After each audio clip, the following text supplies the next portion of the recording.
Hello friends, তোমরা কেমন আছো? আশা করি তোমরা সবাই ভালো আছো। প্রতাপ একাডেমি কোচিং পরিবারে তোমাদেরকে সকলকেই স্বাগত। যে সমস্ত স্টুডেন্টরা ক্যালকাটা ইউনিভার্সিটির আন্ডারে অল অ্যাফিলিয়েটেড কলেজে তোমরা পড়ছো, তোমাদের জন্য আজকের আমি নিয়ে চললাম মর্নিং শিফটে তোমাদের যে সিভিএসই 1.1 এর যে এক্সাম ছিল ফুল মার্কস 50, তোমরা সেট 1-এ প্রশ্নপত্র কেমন হয়েছিল দেখে নাও। তোমরা সেট 1-এর যে কোশ্চেনগুলি এমসিকিউতে ছিল সেই কোশ্চেনের অ্যান্সারগুলি তোমরা দেখে নাও। ফার্স্ট কোশ্চেন, বাতাসে নাইট্রোজেনের গ্যাসের পরিমাণ কত? অ্যান্সার হবে 78%। নেক্সট, একটি অপুনর্নবীকরণযোগ্য সম্পদ হলো, অ্যান্সার হবে ইউরেনিয়াম। অ্যান্সার হবে ইউরেনিয়াম। নেক্সট, ওজোন স্তর যেখানে আছে, অ্যান্সার হবে স্ট্র্যাটোস্ফিয়ারে। অ্যান্সার হবে স্ট্র্যাটোস্ফিয়ারে। নেক্সট, বন্যপ্রাণী সপ্তাহ উদযাপন করা হয় কত তারিখে? অ্যান্সার হবে 2রা অক্টোবর থেকে 8ই অক্টোবর। সঠিক অ্যান্সারগুলি তোমরা মিলিয়ে নাও। নেক্সট, বসুন্ধরা দিবস পালিত হয় কত তারিখে? অ্যান্সার হবে 22শে এপ্রিল। অ্যান্সার হবে 22শে এপ্রিল। নেক্সট, একটি ব্যাটারিতে কোন শক্তি বৈদ্যুতিক শক্তিতে রূপান্তরিত হয়? অ্যান্সার হবে রাসায়নিক শক্তি। অ্যান্সার হবে রাসায়নিক শক্তি।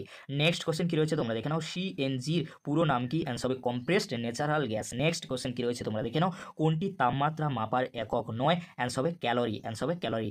নেক্সট, ভারতবর্ষে প্রথম জাতীয় উদ্যান কোনটি? অ্যান্সার হবে জিম করবেট জাতীয় উদ্যান। অ্যান্সার হবে জিম করবেট জাতীয় উদ্যান।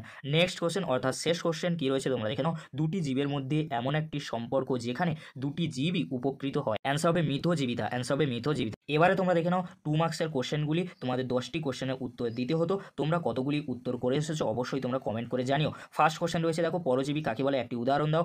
অগ্রগামী প্রজাতি কাকে বলে একটি উদাহরণ দাও। ভারতবর্ষের যে কোনো দুটি জীববৈচিত্র্য হটস্পটের নাম লেখো। ভারতবর্ষের যে কোনো দুটি এন্ডেমিক প্রজাতির নাম লেখো।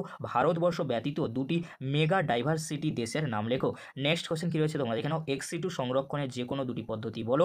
দুটি বিলুপ্ত প্রজাতির পাখির নাম লেখো। ভারতবর্ষে দুটি ব্যাঘ্র প্রকল্পের নাম লেখো। দুটি গ্রিন হাউস গ্যাসের নাম লেখো। দুটি গৌণ বায়ু দূষকের নাম লেখো। ইউএনইপি এবং আইইউসিএন এর পুরো নাম লেখো। ভারতবর্ষের যে কোনো দুটি রামসার জলাভূমির নাম লেখো।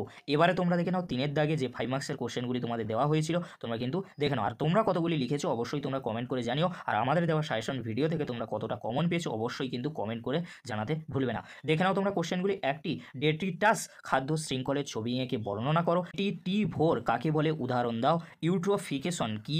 জল দূষণের দুটি উৎস লেখো। বিওডি কি?